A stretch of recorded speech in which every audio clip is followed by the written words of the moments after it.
It is late and the world outside has finally gone quiet. I have been sitting at my desk looking at the same spreadsheet for the last 3 hours. There is a specific kind of clarity that comes to you when the noise of the day fades away. I want to talk to you about something that used to keep me awake when I was 22. I remember looking at my bank account and feeling a deep sense of panic because the numbers were moving so slowly. I was working a corporate job and saving every penny I could, but the gap between where I was and where I wanted to be felt like an ocean. Back then I thought I needed a miracle or a lucky strike in a speculative stock to bridge that gap. I felt like I was running a race where everyone else had a head start and I was barefoot. I see so many people our age feeling that same weight today. We are told by the internet that we should be millionaires by 25, and if we are not, then we are failing. But tonight, I want to tell you that the miracle you are looking for is actually hidden in the math you are ignoring. I hit my first $100,000 milestone last year, and it did not feel like an explosion of joy. It felt like a quiet realization that the system I built actually worked. It was not about a 1,000% return on a meme coin or a lucky inheritance. It was the result of 1,000 boring decisions made over 4 years. I used to think that wealth was a product of intensity, but I learned that it is actually a product of consistency.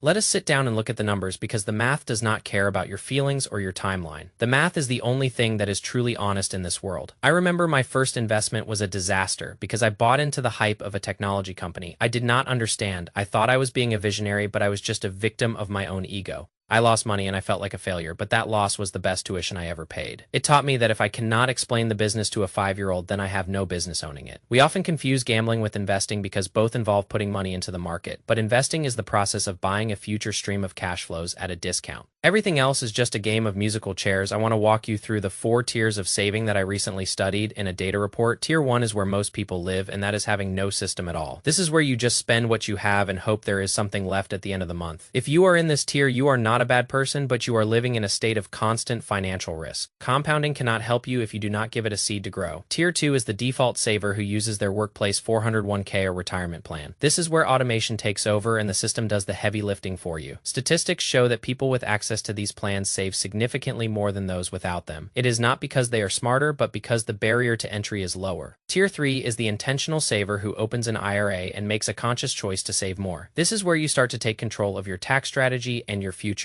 And Tier 4 is the system builder who uses a brokerage account to find true flexibility. I spent most of my time moving from Tier 1 to Tier 4, and it took a lot of mental discipline. I had to stop looking at my friends who were buying new cars and expensive vacations. I felt a bit like an outsider for a while, but the math promised me a different future. Let us talk about the concept of account stacking. Most people think they just need one good account, but the real power comes when you have multiple accounts working together. You have your workplace plan for the long term and your IRA for the tax benefits and your brokerage for the freedom. When you stack these accounts, you are creating a fortress that is very hard to break. I realized that my job was not to predict the future, but to prepare for it. I focus on broad market index funds like VU and VTI because they represent the collective energy of the economy. I am not trying to find the needle in the haystack because I am happy to just own the entire haystack. There is a certain peace that comes with owning the whole market. You stop checking the price every 5 minutes because you know that 500 companies are working for you while you sleep. I want to address the myth of the high-income earner. I have met people making $200,000 a year who are broke because they have no system, and I have met people making $50,000 a year who are on their way to wealth because they are disciplined.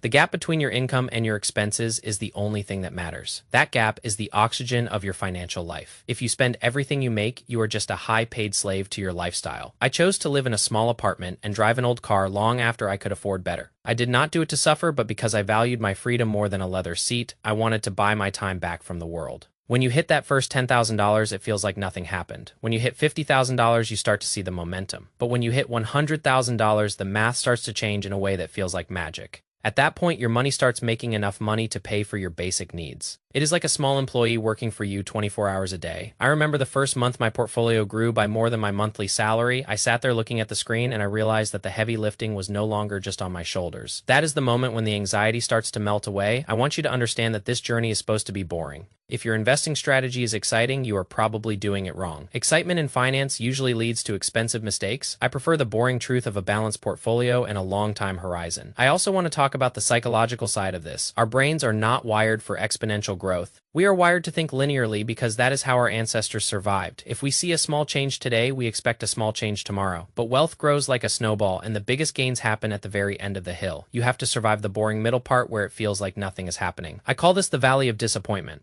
This is where most people quit because they do not see the results immediately. They think the system is broken, but they just have not reached the turning point yet. I spent 2 years in that valley feeling like I was getting nowhere. I kept putting money into my index funds while the market went sideways. I felt like a fool when I saw people making quick money in crypto, but I stayed the course because I trusted the math of the last 100 years. Eventually, the market turned and the snowball started to roll. I did not have to be a genius, I just had to be patient. Patience is a form of competitive advantage in a world that is obsessed with speed. If you can wait 10 years for a result, you are already ahead of 99% of the population. Let us talk about the recent moves of big investors like Michael Burry. People follow him because they want to find the next big short, they want the drama and the massive payoff. But if you look at his process, it is actually very disciplined and data-driven. He looks for companies that the market has punished more than they deserve. He is looking for value in the middle of fear. We can learn from that without trying to be him. We can look at our own lives and ask where the market is mispricing our potential. Your biggest asset right now is not your bank account, but your time. If you are 25, you have a 40-year window for compounding to work its magic. A single dollar invested today is worth so much more than a dollar invested 10 years from now. I think about my future self as a different person that I am responsible for. I want to make sure that the 50-year-old version of me is grateful for the 26-year-old version of me.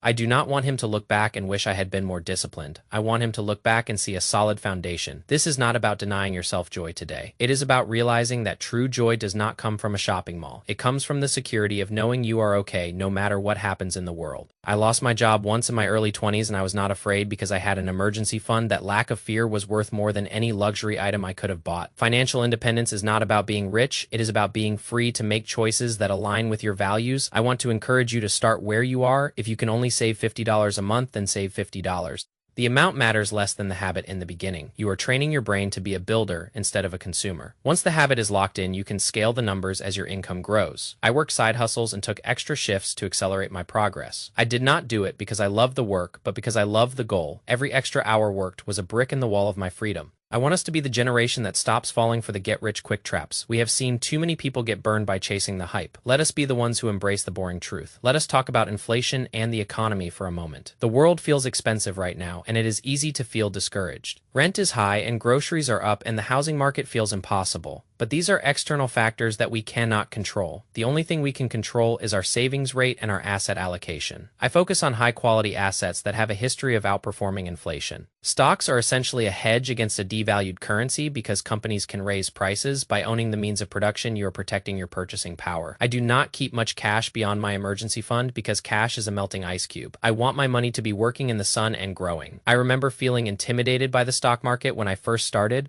It felt like a casino for the elite, but then I realized that the rules are the same for everyone. The math of a compound interest formula is the same for a billionaire as it is for me. The only difference is the scale and the time I chose to focus on the things I could measure. I tracked my net worth every month, not to obsess over it, but to see the trend. Trends tell you more than snapshots. If the trend is moving up, then you are winning. I had months where the market dropped and my net worth went down. In the past, that would have made me panic. But now I see a market drop as a sale on future wealth. I am a net buyer of assets, so I want the prices to be low while I am accumulating. This is a total shift in mindset. Most people want the price to go up immediately after they buy, but if you are building a system, you want the prices to stay low for as long as possible so you can buy more shares. It is like going to the grocery store and being happy that the bread is on sale. I try to maintain a level of emotional detachment from the daily news. The headlines are designed to make you feel urgent and afraid. Fear sells newspapers, but it does not build portfolios. I read the data, but I ignore the noise. I look at the long-term averages and the historical cycles. Everything we are seeing today has happened before in some form. The names change, but the human emotions of greed and fear remain the same. I want to be the calmest person in the room when everyone else is shouting. That calmness comes from the $100,000 sitting in my accounts. It is my shield against the chaos. I am 26 and I know I have a long way to go, but the first 100,000 was the hardest mountain to climb. The next 100,000 will be easier because the money is doing more of the work. I want you to join me on this path, not because I have all the answers, but because we are stronger when we share the journey. I make these videos because I wish someone had talked to me like this when I was starting. I did not need a hype man. I needed a math teacher who understood my life. I am grateful for the failures I had early on. They taught me that there are no shortcuts. The only way to the top of the mountain is one step at a time. I want you to look at your bank account tonight and not feel shame. Even if there is only $1, there it is, a start. That $1 can be the beginning of your system. Commit to the process and ignore the timeline. The results will show up when they are ready. I am going to wrap this up now because the sun will be up soon. I hope you found some peace in these numbers. I hope you see that your future is a mathematical certainty if you stay disciplined. Take a deep breath and let the noise go. You are doing better than you think you are. Just keep building. Just keep showing up. The math will take care of the rest. I will see you in the next one. Peace.